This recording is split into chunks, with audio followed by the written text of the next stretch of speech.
Deputy CM साहब बरग लगा रहे हैं।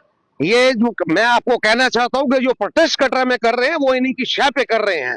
और एक बात और कहूं, आपने प्रोटेस्टर को देखा होगा जिन्होंने मेरी जान माल के लिए और मुझे एलिमिनेट करने के लिए कि इनका कत्ल कर देंगे, वो जहां तक कहा है।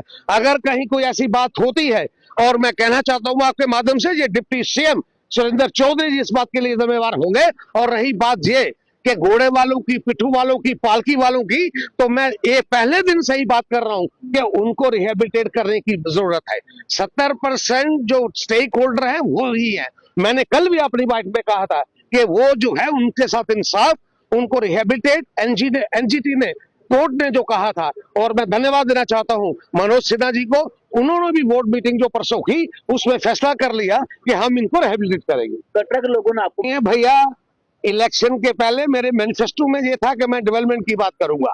इलेक्शन से पहले मैंने साफ कहा था कि रोपवे लगेगी, और मुझे जो मैंडेट कटरा की तरफ से मिला है वो मैंडेट सिर्फ इसलिए मिला है कि मैंने डेवलपमेंट की बात की। और मैं एक बात को और आपसे प्लस कर दूं, मैं विधायक सिर्फ कटरा वासियों का नहीं हूं। मैं विधायक बनने के बाद जो 1 करोड़ यात्री वहां पे दर्शन करने आते हैं, मैं उनका भी विधायक बन गया, क्योंकि उनको फैसिलिटेट करना, उनकी यात्रा को आरामदेह करना, वहां पे उनको सुविधा देना, वो भी मेरा एक काम है। जिसमें उनपे कटरा की बिजली की बात हो, पानी की बात हो, सड़कों की बात हो, कंजेशन की, यात्रियों को कोई दुश्वारी आती हो, तो मैं, मेरा फर्ज यही बनता है कि मैं उस पर काम करूं। डिप्टी सीएम ने कल एलिगेशन मिसलीड कर रहे हैं हाउस को डिप्टी सीएम। मैं बार बार कह चुका हूं, ये सरकार, यहाँ की उमर अब्दुल्ला सरकार ने नोटिफाई किया इस बात को कि वहां पे रोपवे लगे, और जो वो वहां पे हाउस पे मिसलीड कर रहे थे, और जो प्रोटेस्टर कटरा में उनको शह दे रहे थे, यो प्रोटेस्टर ये कह रहे हैं कि विधायक का पता साफ कर देंगे, उसका कत्ल हो जाएगा,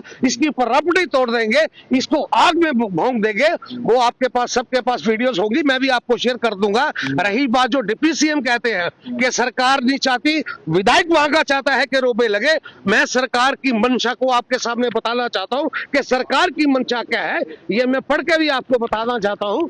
असल में ये जो ऑर्डर मैं आपको पढ़ रहा हूं, government order number 66 JKTSM of 2025 dated 14/8/2025 in exercise of the power confirmed by the section 7/2 of the Jammu and Kashmir Aerial Ropeway Act 2002 and of the recommendation of the Development Commission Jammu, the government of the Jammu and Kashmir hereby grants permission to the Shri Mata Vaishno Devi Shrine Board for the construction of aerial ropeway at Katra from Tarakot to Sansad. This permission is granted in consideration of the proposal submitted by the Mata Vaishno Devi.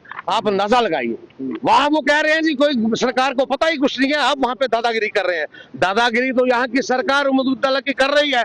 दादागिरी तो मैं कह सकता हूँ कि deputy CM साहब जहाँ पे कर रहे हैं। और मैं आपके माध्यम से कहना चाहता हूँ, अगर कोई जाती तौर पे मुझे नुकसान कहीं कोई हुआ तो सिर्फ और सिर्फ सरकार के साथ डिप्टी सीएम जो है वो इसके जिम्मेवार होंगे।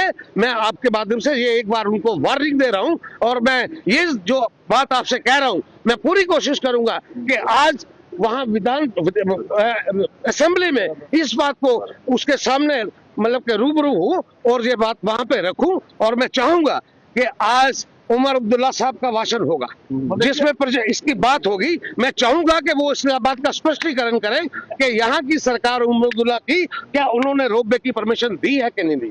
जी आपने अभी कहा